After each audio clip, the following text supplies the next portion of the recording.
kind of what is called transnational. So we can forget this bilateral scientific means national and what is transnational. Another thing concerning technology and Facebook, it's local or it's more transnational. I think it's Facebook or other social media has come to be more real. So it's More real? yeah. So what is happening in our actual life is engaged in what is virtual life. So it's to be more local or to be more national, or people can express their experience and their daily life is concerned. It is being more real, or it's engaged in our life, not concerning this.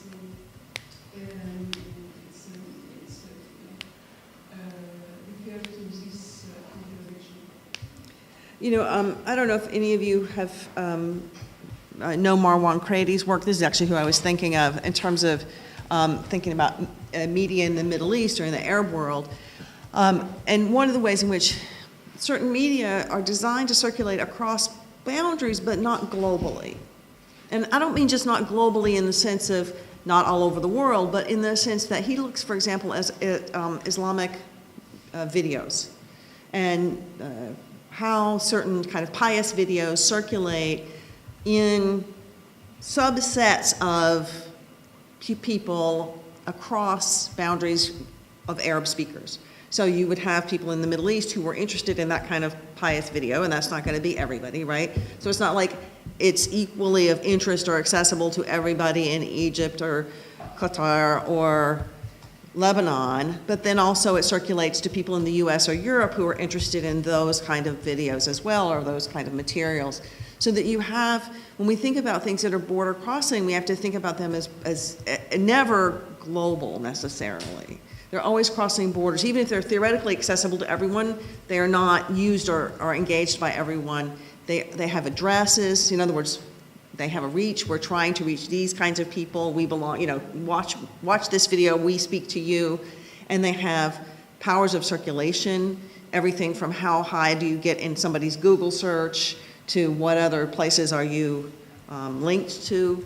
And then the actual strange word of mouth that crosses borders that makes things into, or even, you know, what you know, the whole notion, I think, of going viral is a very funny and strange notion, but what are the networks that make possible certain videos or certain ideas to escalate beyond others?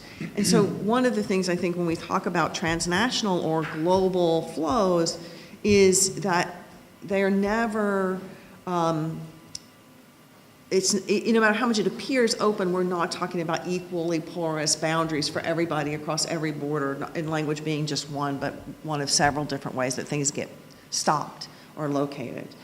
All right, here's what I want to ask us to do. We've got a lot of things going on, but I want to ask this question, and I'm going to talk to I'm going to ask you because since you do a state, right? You do Sudan, right? You work on a state. So let's just talk for a minute about when you set up a question or a research question or a project. How you ask the question will depend, it will shape whether your answer is going to be about nation or whether it's going to be about transnational, whether it's going to be about a certain region, or whether it's going to be a project that is comparative. So, I mean, you may have political reasons for wanting to explore authoritarianism in Sudan. I can understand why that would be the case. But what was it? How did you set up, when you set up your question, you chose to focus only on Sudan as a focus. Why is that? And I'm going to just throw out, instead of being too vague about, like, you must have some theoretical interest in the power of a state, in state power, which other kinds of research may put aside too often, or maybe it puts it in, but it puts it in a different way. So I wondered if you just talk about what it is that you bring when you think about your project in terms of interest in state power per se. Okay, I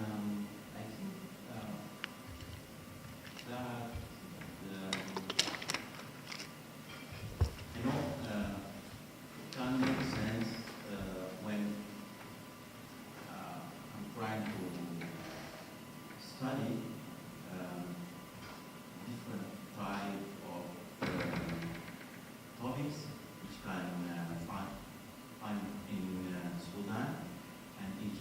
Mm-hmm. Both can help me to see the differences and similarities and something like this. But what I'm interested about in my topic is that until now, this regime has 27 years and continue to survive. So I'm trying to see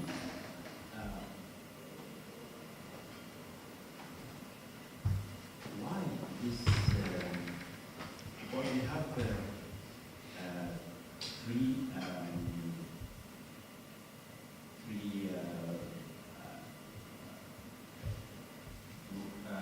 democratic,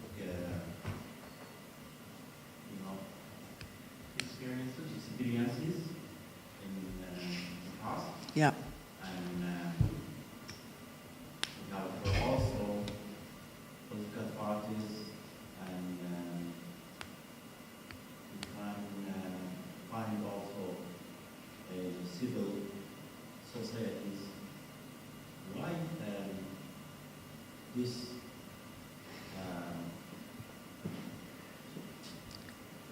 things didn't our don't manage to force regime to change himself peacefully. Mm-hmm. So So you're interested in political culture, but also in state power and the power of the, I assume, something like police or internal power to check opposition, right? And then you're interested in why Sudanese had not developed or had not managed to challenge the anti-democratic nature of the current regime, right? So it's a theoretical question, but it's one that you feel like has to be based in Sudanese history specifically. You feel like it's a theoretical question. Why didn't they, why have the Sudanese not overthrown this regime? But you feel like the answer is an answer that has to do with Sudanese history and political culture, that you look into Sudan's history for that answer.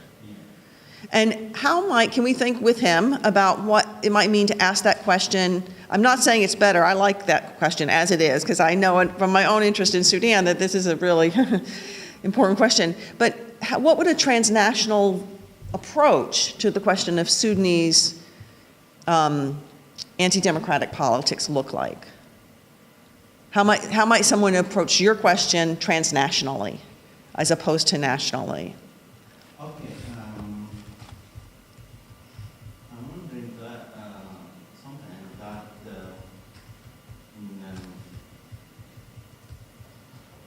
how can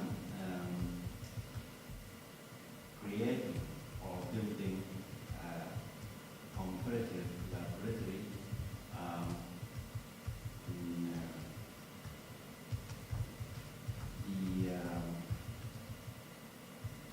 Arab Spring, and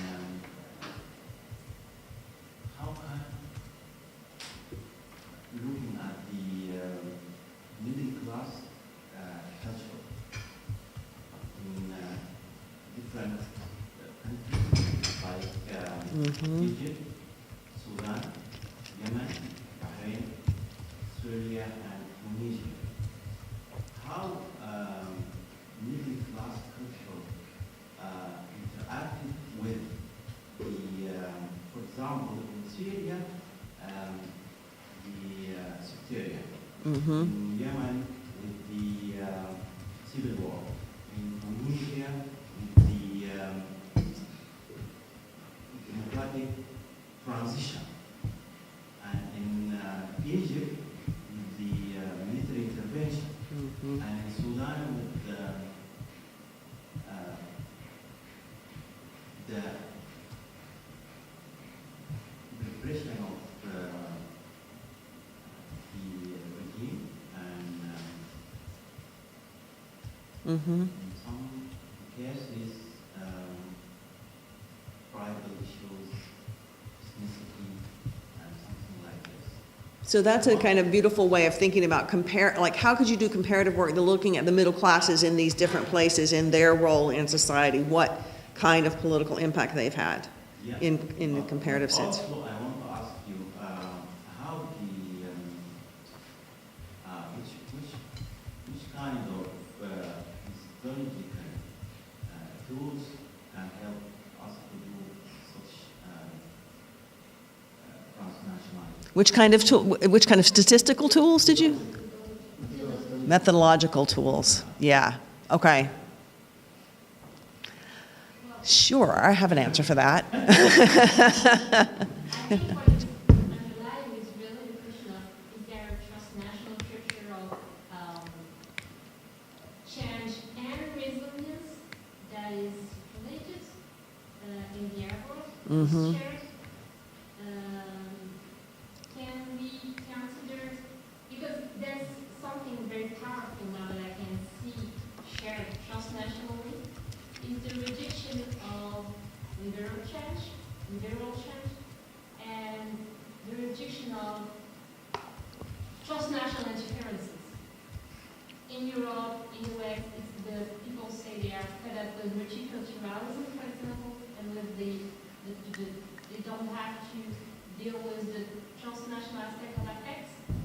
You know, after each terrorist attack, people from the south were asking, where are you not in solidarity with Ankara or whatever, as you were with Paris and London and Oh, yeah. and the response is that we're fed up with this transnational obligation to feel connected. We don't have anything to share with, or very few things to share with those people. And we can relate that to what's happening currently, what's happening currently in the US as well. So, two questions maybe. First, related to the Arab world firstly. Is there a real transnational culture of resilience and change that is circulating, that is shared? Mhm. And how can we analyze its violations? And second, can we find also some limits in national cultures to transnational acceptance of transnational effects? Yeah. So you've asked this, there's so much on the table now, but you've asked this question about transnational affect several times, or you use that term, and I think that's something I think we should start with trying to unpack a little bit and then come back to this methodological question. And we'll talk more about affects in the afternoon, but one of the things I think that you're saying is that there is something that's circulating in a number of different ways transnationally that we can call a transnational affect because it has to do with some sort of sense of emotion and sensibility that is crossing borders or seems to emerge not from any particular one place. So the rejection of liberal change, right, which is an idea but also seems to be an affect. I mean, we see that in the US with the election of Trump. We see it, Aiden and I were just talking about seeing it in Egypt and all sorts of places where the idea of liberalism gets rejected not just as an ideology but affectually from people operating emotionally. I don't mean that in a like emotionally versus rationally, but that affect is central to how people understand what it is that's going on, or how it actually operates. So then we have questions about, well, what is, how transnational affects, what is that, where is that thing? Well, how do you find that thing that we're talking about? It can seem very amorphous. And so we locate it in networks, in media, in transformations in something we haven't talked about, transformations in the economy, transformations in what's going on politically across different regions.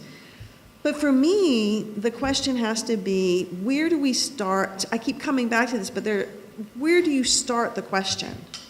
Where do you start your research? So if you say, I'm pretty sure there's a transnational affect I can see around us, there's a rejection of liberal change in a lot of different places, and it seems to have similar kind of affectual basis. I'm going to find some places where that seems to be true and try to look at them and see how they work, right? So that absolutely immediately puts you at a level of both able to think globally but fairly abstractly as well. So how do you get from there to actually the methodology of looking at something carefully and closely in its separate and distinctive context, whether they be national or otherwise. What are the methods by which we get at how people network, how they share motions, how they make sense of their political lives? So all of you have pretty clear access, I assume, to things like empirical methods. I was just introduced to someone who works on the Arab Political Index, is that what it's called? The Arab Political Index here. People are doing empirically research into opinions, right? What are Arab opinions in the Arab world about everything you could imagine, from Trump to the latest Hollywood movie. I mean, I think they look at a lot of different things. So opinion polls offer their own value and their own problems, as you can imagine, about where things are at. But the question most of you seem to me to be trying to get at is, how did we get to wherever it is we're at? You know, if we're, and I'm just going to, we were talking about Sudan, but we can also talk about how do we get to, or how do we understand digital activism or youth activism, or some of the things that Professor Shahada was talking about. And I think that for me, let me see how to say this. The question of what you look for, what kind of primary sources you choose, is going to decide a great deal of what kind of answers you're going to be able to get at. And I see here, I'm going to set up a little fight, see if it works, between the lit people and the sociology, political science people, about what kind of thing counts as sources. And I'll do it by beginning with a story. So I'm in this amazing, wonderful reading group that I feel has changed my life, and am in it with a lot of scholars of Middle East studies. So a lot of people who you know who are in the DC area are in this group. And one person is Ilana Feldman, who's a well-known anthropologist who works on Palestinians. And we're in this group and we're reading, lit folks, I look to you hopefully, reading a book by Lauren Berlant called Cruel Optimism. And it's a highly theoretical book using literature and film to talk about the affects of neoliberalism. It's beautiful. It describes what neoliberalism looks like, and she's using mostly US sources, in these films where she's describing affects of hope that becomes disenchanted, of flatness and kind of depression, and she's looking at how these different films play out ways of being, ways of living, or imaginary ways of living in the context of contemporary political life in the US. We have this discussion for a long time about what does neoliberalism look like now, who's been disenfranchised in the US by it, who's been disenfranchised globally, how this might play out. And what she says in the end is, I really enjoyed this book, but I can find no way to believe it in the sense that it's all literature. If you want to know something, you've got to ask people. You know, she's an anthropologist, right? What are people actually doing? How are they living? And the fact that she sees these things in movies means